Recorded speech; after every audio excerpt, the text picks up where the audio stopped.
I did a talk about a few months ago in October in Copenhagen, and it was called What the Hack. It was not how to hack, it was what the hack.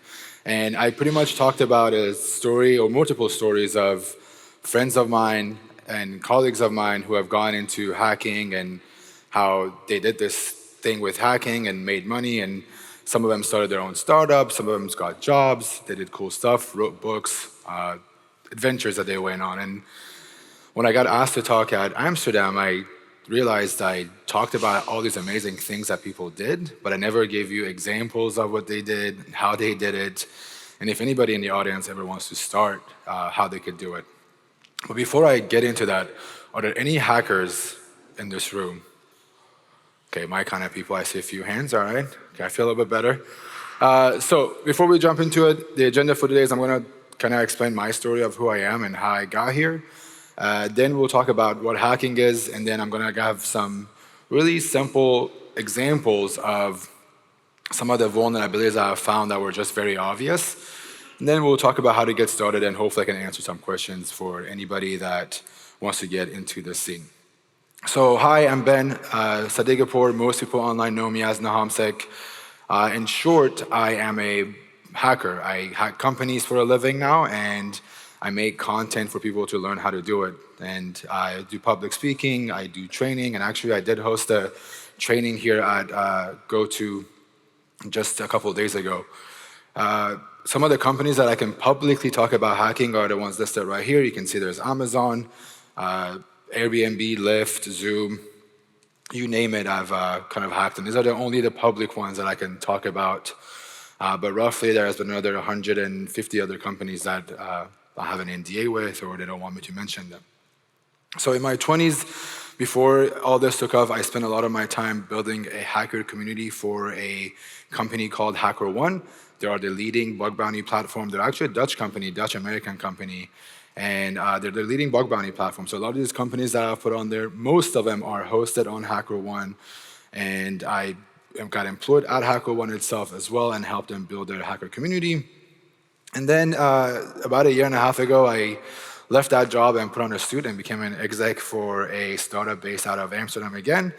And I thought I could do the whole being a VP of community and research for a while, and that didn't end up working out. So I ended up leaving that job and pushing myself to doing what I think I'm the best or the happiest at, which is creating content and spreading the gospel about hacking and how people could change their lives with hacking, including myself. So this is now my full-time gig. I make YouTube videos and I go to conferences and I do trainings of some sort. I also have a Twitch channel. It's primarily designed for me teaching folks how to get into cybersecurity. It's like a live mentorship one-on-one. I pretty much, some of the resources that I will show you in the end of this, I go through them myself and I solve them and answer questions for people that get involved as well. But let's forget about all that and talk about hacking. So first of all, how did I get here? A little bit of a background story on me. I did a lot of hacking as a kid. People that were like on Yahoo Messenger, MSN Messenger, instant messaging back then. I was on there as well, and a lot of the stuff that I did was mostly to prank my friends. I wanted to just mess with them. I was 10, 11, 12. Back then we had CD-ROMs in computers. When you push a button and you can put a CD into the computer. For people that weren't around back then, and the goal was to open it remotely from home. So you would see their computer on their desk, the CD-ROM would open, close by itself, open, close by itself, and that was just the form of hacking that I was doing back then. And honestly, there wasn't a lot of future in that, and then I kind of had to move to the States, and that's where I was told that hacking is bad. If you keep doing hacking, you're gonna end up in prison, you're gonna end up in jail, and there's no future for you.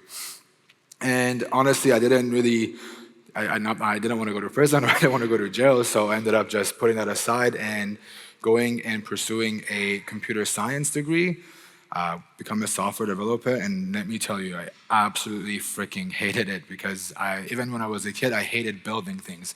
I enjoyed slamming on the Legos and breaking them more than I enjoyed making them. And I think kind of that my destiny was to break things instead of making them. So eventually I went to school, and one of the programs that we have at our school was for the federal government, for the United States government to come to our school. They would go to every school and they would try to recruit people to go work for them in their cybersecurity programs. And I met a guy, and he kind of caught on to the fact that I like hacking and I know a little bit about hacking. And he just told me, like, why don't you go and make money hacking companies? And I'm like, you are a federal agent.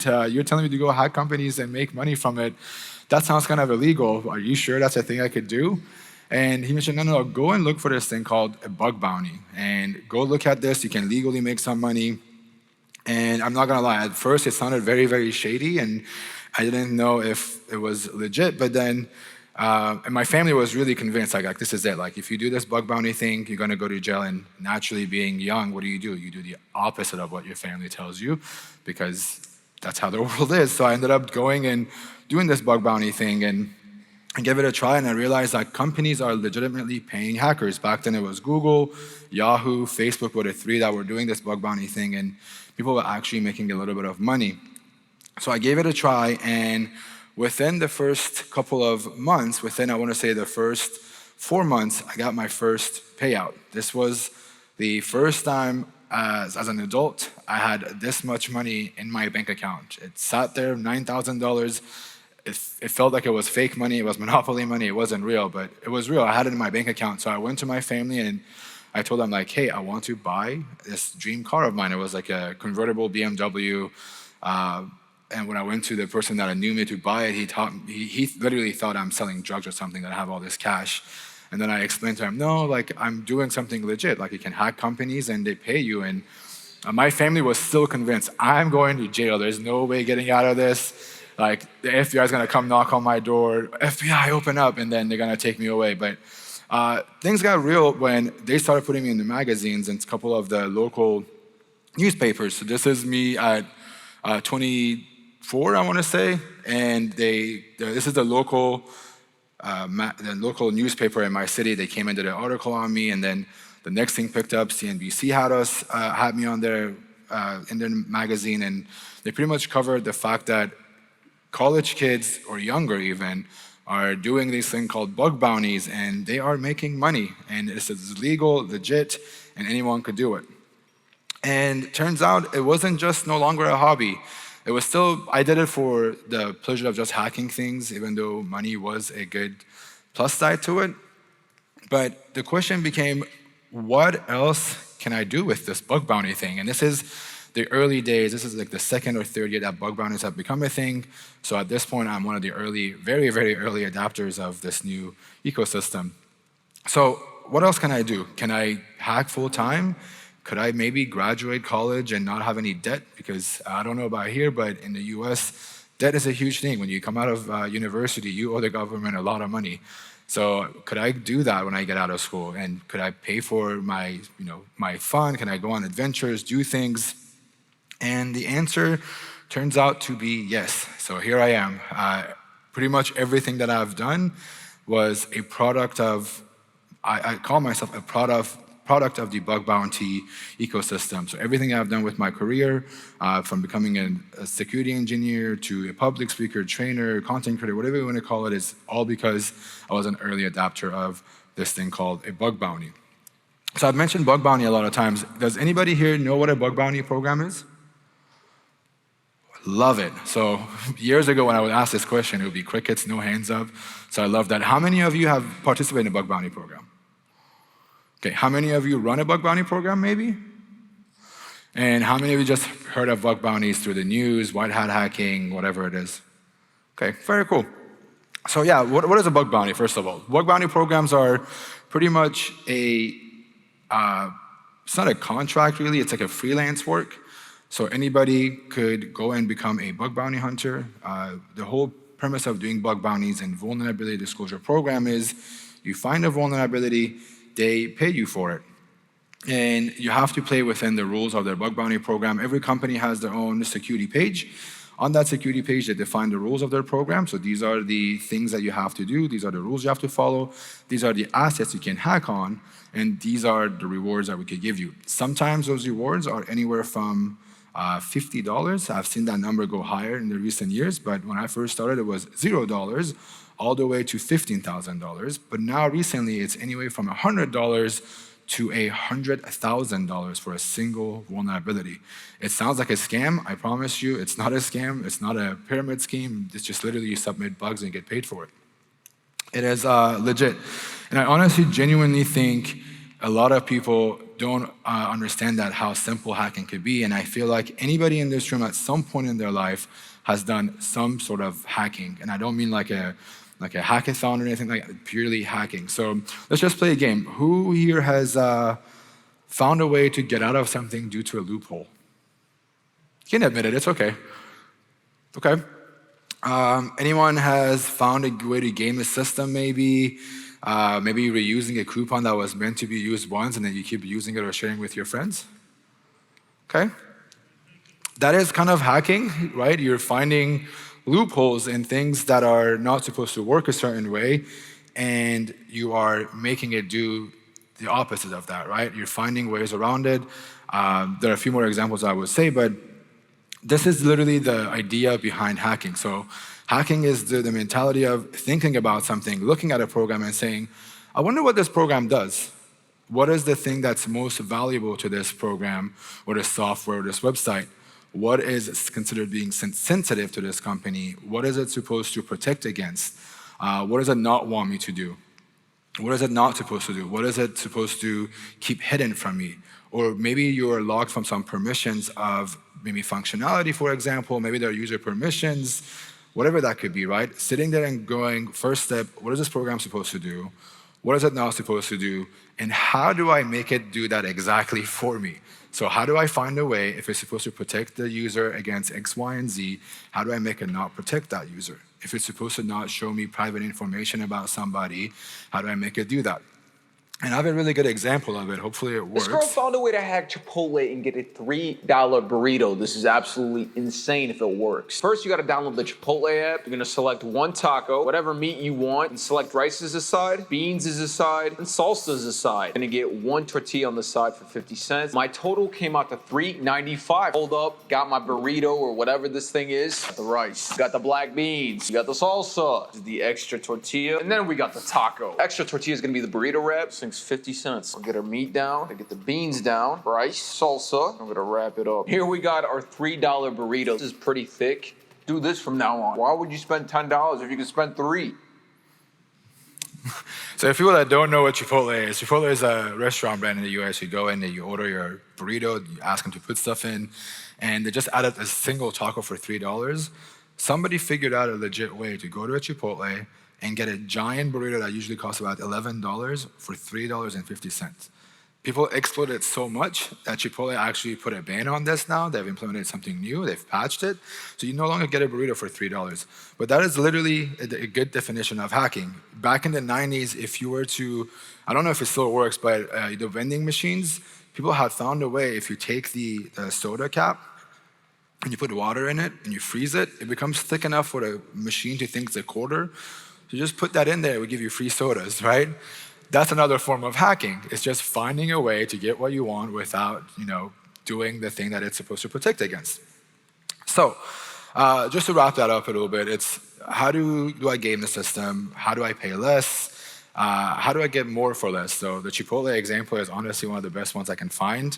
I didn't get to try that hack, but I know a lot of people that did, and it was all over TikTok and YouTube Shorts, so I wonder why not just show it to you guys as well. So, the whole hacking thing also comes down to understanding human behavior. We all make mistakes. If it wasn't for mistakes, we wouldn't find these loopholes.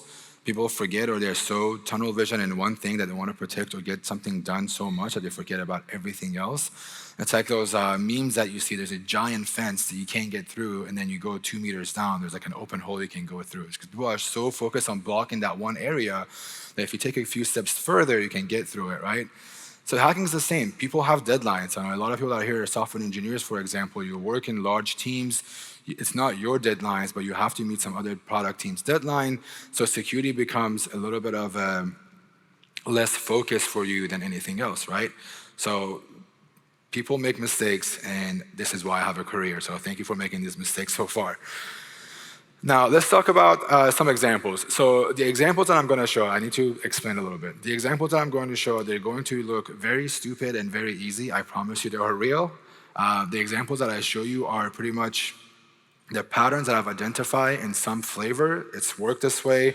Maybe some information has changed in some of the other companies, but I've found maybe hundreds of these vulnerabilities I'm going to show you within a bunch of different companies. So the approach is the same. Some of the details may be a little bit different. Also, shout out to ChatGPT for these great titles. So the first one is from receipts to riches. For people that work from home, you know how important it is to have one of these nice chairs to work on. If you have like a nice chair sitting at your laptop for 8-9 hours a day becomes a lot easier. And me, just like everybody else, I want a nice chair. I'm sitting, behind my screen for 8-9 hours, so I deserve one of these. So I ordered one of them thanks to my previous employer.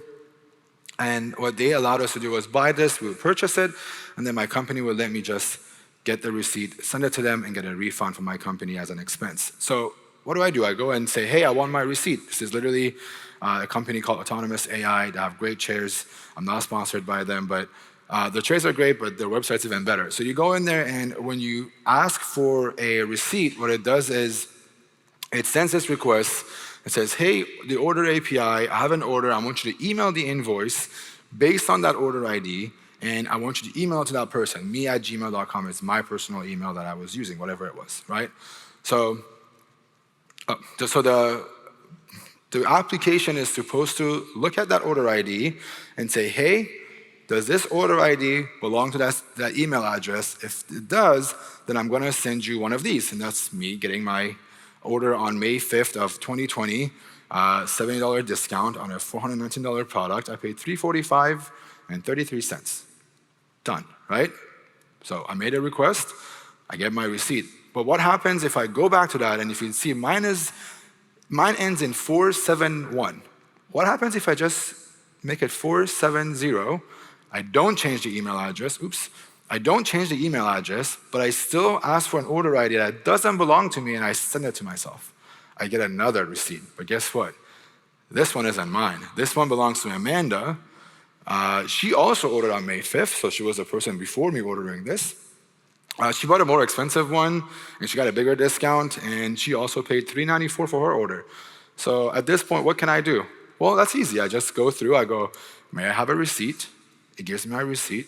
And I increase or decrease that order number by 1. I email it to myself, and then I have a list of,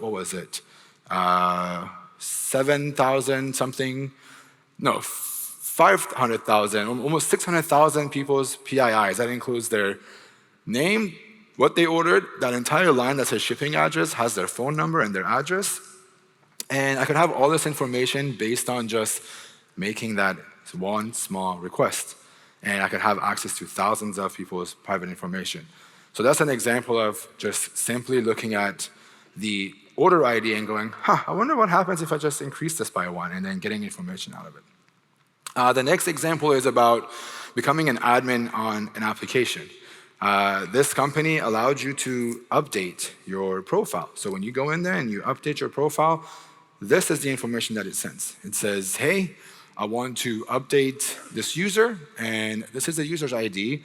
This is their email address. This is their first name, last name, and all this other information that goes on your profile. The rest of it doesn't matter, but this is the one that we care about. And the question becomes, is it going to check if I am this user ID with that email address? And if I just swap that with a number 1, how would that work? So I did that. Instead of giving it my first email, I give it another email address. But this time, I changed the ID to 1, and the API came back and was like, okay.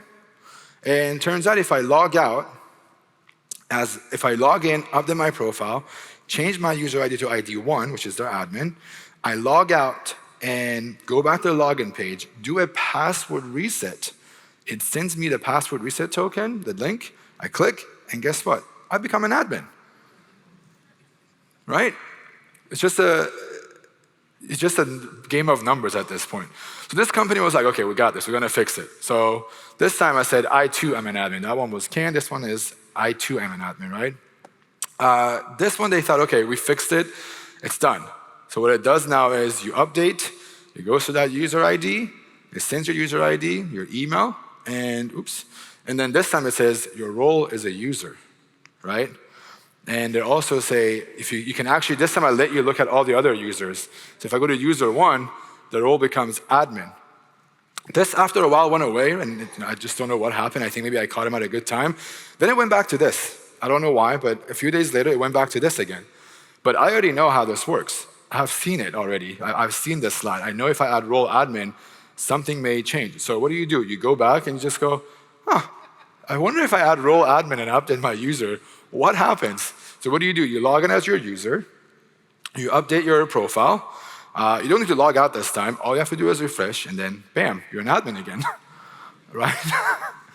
So this is another one. It sounds very easy, but it's just a game of understanding what this application is supposed to do. I'm supposed to be separated from the admins based on just 9 characters is what separates me and a user that's supposed to be an admin. And all I had to do was do that. And now as I practice, every time I see a request like this by default, I just add that. Sometimes it's not admin, it's like user underscore admin, role underscore admin, but they're just so bad at hiding this you can find it easily. But this just becomes a game of figuring out and playing hide and seek with this application. So it's not so complicated, right? A lot of these things were just looking at an API, flipping a couple of numbers up and down, maybe adding a few characters, seeing how it goes. It's really just that simple, and I get this question like, is this really this easy? Yes, it's becoming harder to do this nowadays because more and more frameworks are being created, there's more security awareness, there are more talks like this, more security researchers are coming out and speaking about their experience, but it still happens. Now let's talk about some actual, what I call oopsies and mistakes. Dissecting Robots.txt. Anyone know what a robots.txt is here? Yeah, so this is how you tell the browsers, or not the browsers, the search engines that, hey, these are the URLs that I don't want you to crawl and index on your search engine, right? You give it a user agent. The user agent could be whatever you want it to be. It could be everything. And you say, hey, I don't want to allow you to go to /p/user profile and maybe messages. And they're a really good place to actually find information about what is supposed to be valuable to these companies, and they give you information on your target site. So it also leaks the sensitive paths and endpoints. It doesn't give you access to it, but in this case, it gives you access to some data. It's not supposed to give you access. Well, turns out this company was very unique and smart. They thought if I make an obscure path for our backend admin panel, and I just make sure anybody doesn't see it and they don't crawl and index it, no one's gonna get access to it. But what they forgot to check is to make sure the user that's authenticated isn't an admin. So if I would just make a user, it's a regular user on this site, and hit that URL, it actually gave me access to edit any files on their website somehow. And they thought just having this long backend name works. So that's another mistake of just having just because you put a long name for something sensitive, it doesn't mean that it's not going to get leaked, it's not going to be guessed, or it's not going to be found easily. All right, I have a few more examples. Is that okay? I have 2 more, I think. This one is just default credentials with millions being at risk. This one was a really fun one. This is a huge gaming company. They make games that have been around for years. Like I'm sure you have played some of their games. They make a very good first-person shooter game. I'll put it that way. We came across this thing that they had this XYZ is the name of the game or the application, and then that's some permutation for it. Sometimes it could be iOS, it was Android, it was whatever the platform was. And then the website and then some path, which was core app admin or something like that, right? So we go here and based on what I see is a clear indication of it being an admin panel. It screams, this is for employees only. And it's supposed to protect user data. You're not supposed to have access to this. And hopefully they are using complex credentials, maybe use a LastPass or actually a 1Password since LastPass isn't as good anymore, but maybe they're using 1Password and getting some good credentials on there. And maybe, just maybe, admin shouldn't work. It turns out it works. And honestly, this isn't the only time that admin has worked. I've actually seen, oh, that was supposed to come earlier. I've seen admin work on more than once.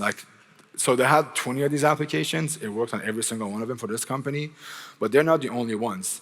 Any company that I go, it's in my head, it's a joke. Like I tell myself, this is not going to work. I'm just doing it because it's funny. And then joke's on me, it actually works and I get logged in. So it works a lot of times. So for good measure, it doesn't hurt to always try admin password, password 123, and then my favorite one is like the company name, and then the year we're in. So for example, like GOTO 2023. That's my favorite one. It works. So that's another example. Oops, we get it. Okay. And then last one is the GitHub's hidden treasure. This is probably one of the deadliest and worst mistakes of all time that I've seen. So I'm assuming everyone, I'm not going to ask, everyone here knows what GitHub is, right? We commit our code. We hope no one sees how bad our code is. And it goes out to the world. Well, it turns out you can actually search through everybody's code on GitHub, right? So I can go in there and type in FTP password, and it gives me 32.5K results. Not all of them have an FTP password, but a lot of them do. And you can also do regex. So I can actually say, hey, I want these Google API keys. This is what it looks like. And actually, you can see a bunch of them on the screen. It's like a wall of shame at this point. And there's like 414K, right? Nearly 500,000 people have leaked keys that are similar to the ones on the screen. And this happens a lot more than you can think. People put their AWS keys. I see phones are going up. If you post this anyone on social media, please just either cover me up or cover the keys. But people submit their code, right? So there's multiple reasons. You automate some really cool thing internally for your company. Oops, your SSH key was in there. You submit it to the world and everyone sees it. Or you created this project, you left your job, you want to show off your code that you've created because your next employer wants to see it. But oops, your AWS key for your organization is still in there and it still works. So you can do that with a different bunch of methods. You just could go in there and type in your organization name. So we'll say like Yahoo, and you type in API key, or you type in secret. You type in AWS secret, password, SSH key, API key, whatever. Or you can just type in the website name. So if it's a specific API or a specific website, you can type that in and type in API key.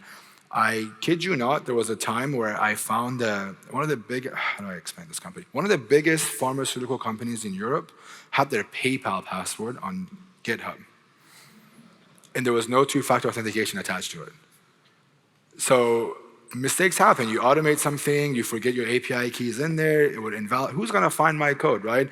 It's the same thing with all those other sites. Like, who's going to find my site? Who's going to look for it? Well, I am. I'm going to look for it because that's my job. So in this case, I found this company. They were using Reflected.net. I have no idea what they are. I think it's a hosting company. And turns out there's a username and password there.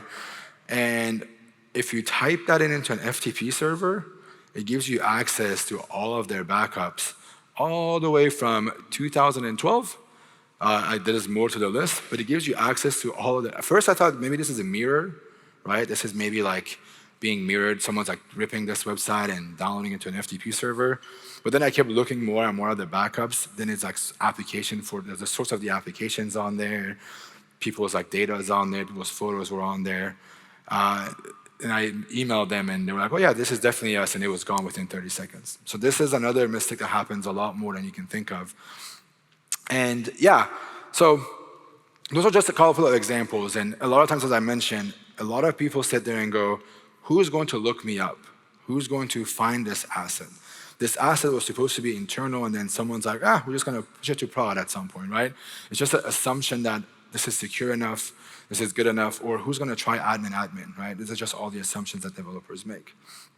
So let's talk about what does it take to actually get here. How am I doing on time? Cool. So the first thing is like just understanding networking basics. What is an IP? What is a port? What is a port associated with different services? Bless you. What is a three-way handshake?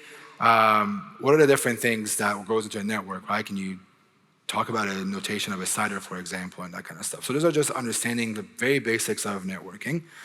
And then you want to understand the basics of web. What happens when I type in www.google.com into my browser? What is happening on a DNS level? What happens when the DNS level gives you an IP address? What happens between your browser and the web server? What are the different things that go behind the scenes with that in that website? What are those things that happen that makes the website work? Bonus points, and honestly, I think everyone at some point should be doing this, is go ahead and set up a website, whether it's on your local machine. Honestly, you can get a private website or a private server, a virtual one, for $5 a month from DigitalOcean now.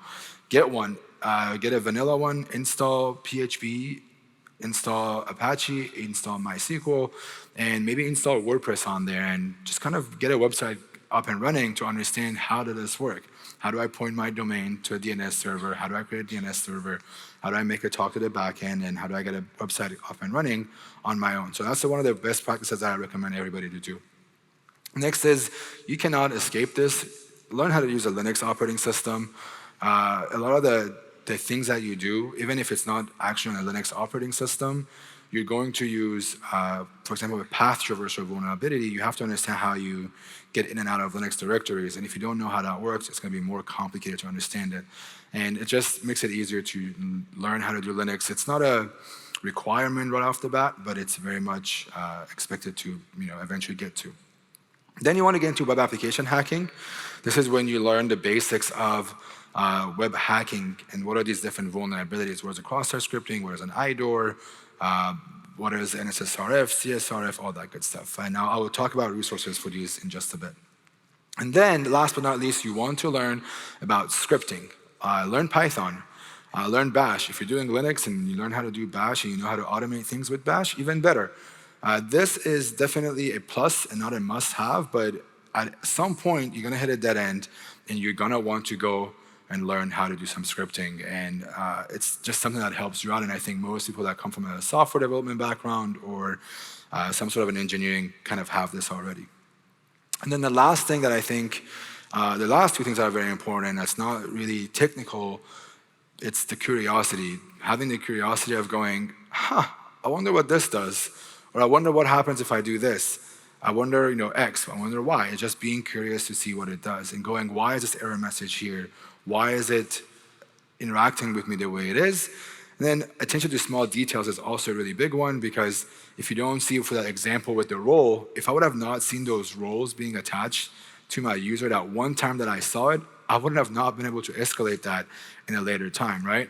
So it's just paying attention to small details and just really paying attention to everything that your browser does with this website.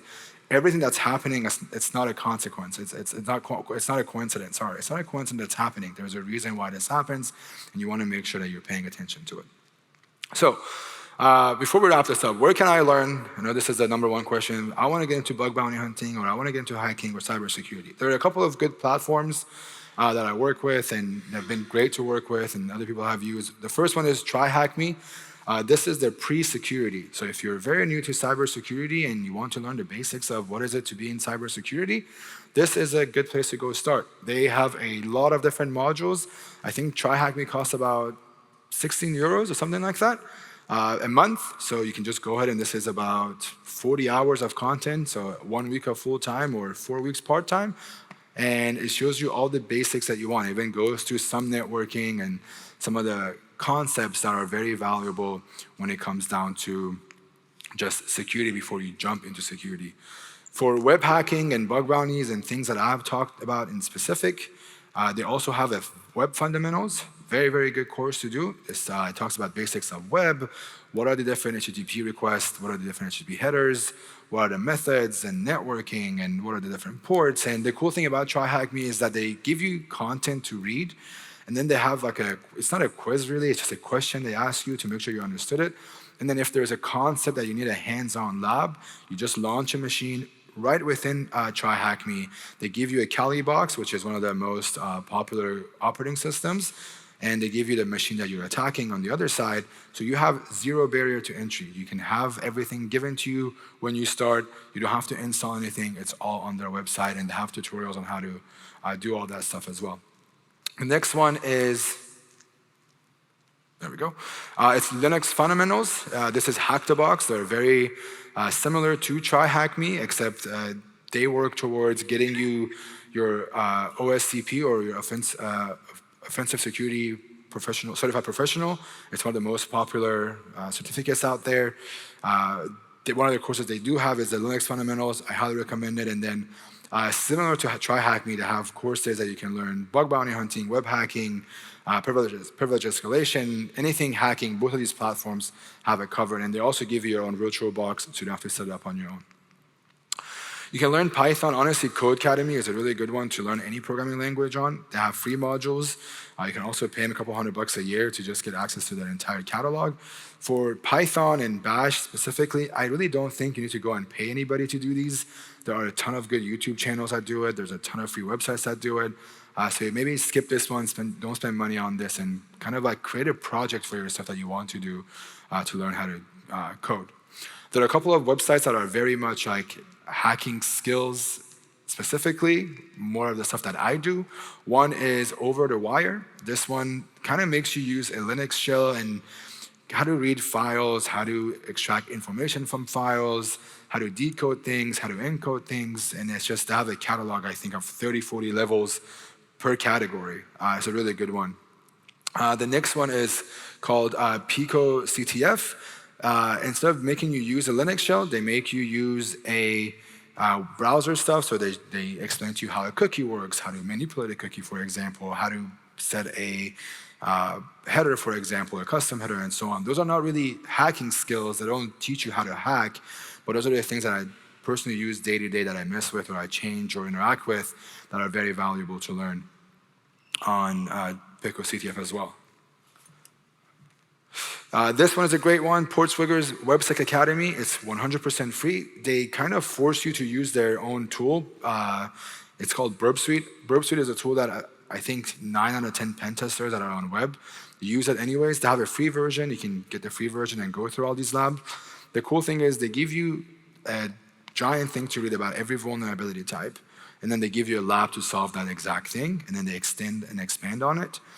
There hasn't been a hacker that I work with that's a new hacker that has done all the labs on this website and has not gotten their first bounty yet. So extremely valuable, it's very underrated, and it is 100% free to read all this material and participate in it. And I have a course. Most of this content that I do have on here is also free online. You can go to like my YouTube channel and watch them for free. You don't have to spend a lot of money on it. And everything that I put on here, if you go on GitHub and type in GitHub bug bounty resources, it will bring you all of them. This is the course. This is the YouTube channel. You can do them both. But besides myself, there are also some really, really good content creators. Let's see, there is John Hammond. I think a lot of people are familiar with John's work. He's done some amazing work, and he's one of my partners for the conference that we put together. Bug Bounty Reports Explained. He takes bug bounty reports that are very interesting, and he explains them. Katie is a PhD, or was a PhD student. She just graduated, and she's an instructor now at a university in the UK, and she does similar content about bug bounty hunting and web hacking, and it's a very good place to get started. What else? There are other ways that you could do this. Honestly, if maybe you sat through this whole thing and you're like, I know all of these content. I know how the network basics. I know web basics. Yeah, what do I do next? Like, what's my next thing to do? Well, the best thing to do is to actually hack to learn. So actually go out there, pick a vulnerability type one at a time. So for example, if you learn about cross-site scripting, which is one of the ones that I recommend, is really pick cross-site scripting and go and find your first cross-site scripting on a vuln disclosure program. A vuln disclosure program is different than bug bounty. The only difference is bug bounty pays you. A vuln disclosure program doesn't pay you. The difference between the two is the top hackers who do this for a living to make money aren't going to look at vuln disclosure programs, so it makes it easier to find vulnerabilities, to create your own methodology, and just kind of understand the whole ecosystem of bug bounties in it as a whole. And just really become with the content, or become really comfortable with your knowledge of hacking. And the more and more you do this, it becomes like a muscle. Honestly, I compare hacking to video games. When a new video game comes out and you want to play, let's say you like to play Call of Duty, for example, you have to learn the maps, you have to learn the guns, you have to learn the key bindings and everything, right? It's the same thing with hacking. You don't become a pro player overnight. You don't go play ranked overnight. You have to put in the hours and just have discipline to say, I'm going to try and find my first vulnerability. And every day, a couple of hours of my free time, 3-4 hours, I'm going to spend and go through and see if I can find my first vulnerability. And then the last thing is read other people's write-ups. HackerOne has this thing called the Hacktivity. So you go to hackerone.com/Hacktivity. This is a screenshot from, today or yesterday. where people actually could disclose their vulnerability. These are actual valid findings on Slack, Automatic, Ruby on Rails, Nextcloud, and InDrive, just a couple of examples of it. And you can actually click on each of these write-ups, and it shows you the criticality level of it on the side. If there is a bounty and the hacker chose to disclose the bounty amounts, it would be on the right-hand corner, and you can read the entire interaction. They said, this is from 7 months ago, by the way. Browsing through GitHub, I found the following repository, and it found the keyword right there, and it had an actual valid token for the Atlassian instance. So you can actually read this and see how other people are looking for the similar things that you're looking for, or what their approach is, and what are some other things to do. And honestly, join the different Discord communities. Try Hack Me has their own, Hack the Box has their own, I have my own, Red Team Village has their own. Get involved on Twitter. You don't have to really post anything, but follow people on Twitter. Everyone's sharing their tips on how to get started and what to do. Honestly, getting involved in the conversation even is a step further. It's better because you're actually interacting with people, you're finding people to collaborate with and hack with. And then just go read more read posts on GitHub pages. There's a lot of good ones. Attend your local conferences. I know B-Sides is huge in every major city. Hack in the Box is in Europe. Hack the Box is in Europe. And a lot of cities have what they call a DEF CON group. DEF CON is one of the, if not the biggest hacker conference out there. It happens every year in Las Vegas. And they have a DEF CON chapter in every major city. It's usually DEF CON in the area code of that city. Join and go to their meetup and meet some people and participate in local and online CTFs. There are a ton of CTFs that happen every year or every couple of months, or CTFs, or they're online, or if you go to a conference in person, you can participate. Most of these conferences, the CTFs, are anywhere from entry level to people that are pros. The entry-level things is a really good place to see what you are interested in, but also it gives you a community and access to people that you can work with. You get to meet people that are at this conference at your level, maybe better or lower at the level that you are, but you get to make these connections and have all of these. And last but not least, the best of them all, Hack the Planet. This is from the movie Hackers. Hack the Planet, seriously, get into the hacking thing. I know it seems like it could be a dream, but I know people that are starting at 15, 16. I know people that are starting at 30 years old, 40 years old that are doing this. The age thing isn't a limit for you. It's just a matter of whether or not you want to do this, if this is something that you want to do and you want to put in the time and efforts.